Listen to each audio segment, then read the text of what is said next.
Behavior-based questions.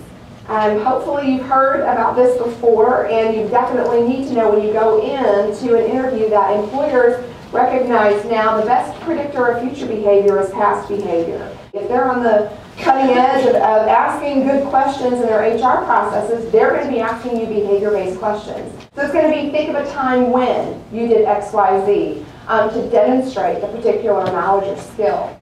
You want to have prepared in your mind examples, stories that are in line with the knowledge and the skills and abilities that were already outlined in the job description. Anytime you can demonstrate a skill, you are doing more than what the other person did when they just stated they had a skill.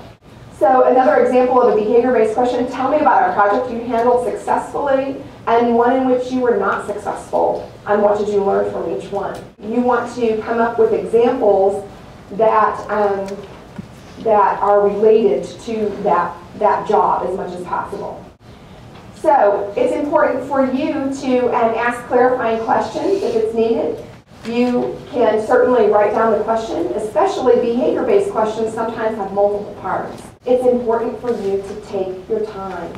If an example doesn't come to mind, you can stop and you can say, several examples are coming to mind. I'd really like to just think for just a moment and think about which would be the best to address your question.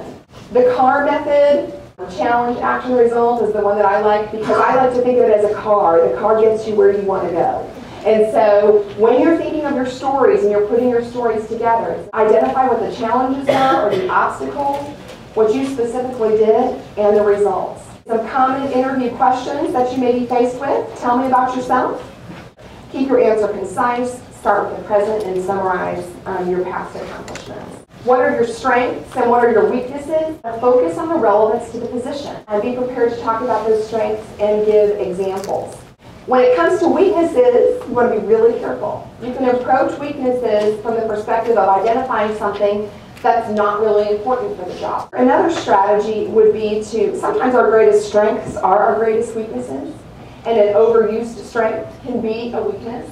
And that's a way to kind of talk about your strengths as well as recognize your awareness that that strength can be a weakness and how you've already balanced that out.